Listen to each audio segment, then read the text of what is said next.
আসসালামু আলাইকুম ওরহমতুল্লাহি ওবরাকাতুহ। প্রিয় ভাই ও বোনেরা, আল্লাহ আমাদের সৃষ্টি করেছেন শুধু দুনিয়ার জন্য নয়, বরং তার ইবাদতের জন্য। আর সেই ইবাদতের মধ্যে সবচেয়ে গুরুত্বপূর্ণ হল সলাত, নামাজ। আজ আমরা জানব যারা নামাজ পড়ে না তাদের কিয়ামতের দিন কি অবস্থা হবে।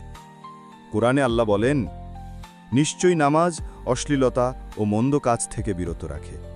সূরা আনকাবুত ৪৫। রাসূল সাল্লাল্লাহু আলাইহি ওয়াসাল্লাম বলেছেন, নামাজ আমার চোখের শীতলতা। নাসাই। অর্থাৎ নামাজ শুধু একটি ফরজ ইবাদত নয়, বরং মানুষের চরিত্র গঠন, অন্তরের শান্তি আর আখিরাতের মুক্তির প্রধান চাবিকাঠি। কোরআনে এসেছে, জাহান্নামীদের এক দলকে যখন জিজ্ঞেস করা হবে, তোমরা জাহান্নামে কেন গিয়েছ? তারা উত্তর দেবে, আমরা নামাজ পড়তাম না। সূরা মুদ্দাসসির ৪২-৪৩। হাদিসে এসেছে, কেয়ামতের দিন বান্দার প্রথম হিসাব হবে সালাতের ব্যাপারে। সালাত যদি ঠিক থাকে তবে তার সব আমল ঠিক থাকবে, কিন্তু সালাত নষ্ট হলে তার সব আমল নষ্ট হবে। তিরমিজি। নবী করিম সাল্লাল্লাহু আলাইহি ওয়াসাল্লাম বলেছেন, আমাদের ও কুফুরের মধ্যে পার্থক্য হল নামাজ। সহিহ মুসলিম। এর মানে হল, নামাজকে ছেড়ে দিলে মানুষ ধীরে ধীরে ইসলামের সীমানা থেকে বের হয়ে যেতে পারে। আরেকটি হাদিসে এসেছে, যে ব্যক্তি ইচ্ছাকৃতভাবে নামাজ ছেড়ে দেয়, আল্লাহ তার কাজ থেকে বরকত উঠিয়ে নেন, তার জীবন সংকুচিত করে দেন, মৃত্যুর সময় তার উপর অপমান নেমে আসে। তাবরানী। ভাই ও বোনেরা, মৃত্যু আসবেই। কবরের প্রথম রাতেই আমাদের প্রশ্ন করা হবে, তোমার রব কে? তোমার দিন কি? তোমার নবী কে? আর আমাদের নামাজ নিয়েও প্রশ্ন করা হবে। তখন যদি আমরা বলতে না পারি যে হ্যাঁ, আমি নিয়মিত নামাজ পড়তাম, তাহলে ভয়াবহ আযাব শুরু হবে।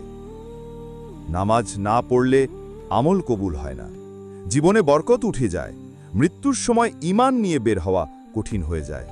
কিয়ামতের দিন আল্লাহর রহমত থেকে বঞ্চিত হবে, জাহান্নামের ভয়াবহ শাস্তির মুখোমুখি হতে হবে। অনেকে ভাবে যে আমি এখন তরুণ, বয়স হলে নামাজ পড়ব। কিন্তু মৃত্যু কাউকে বয়স দেখে আসে না।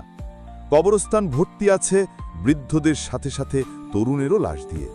তখন অনেকেই আফসোস করবে, হায়, যদি আমি নামাজ আদায় করতাম। কিন্তু তখন আর সুযোগ থাকবে না। প্রিয় ভাই ও বোনেরা, আল্লাহ অনেক দয়ালু।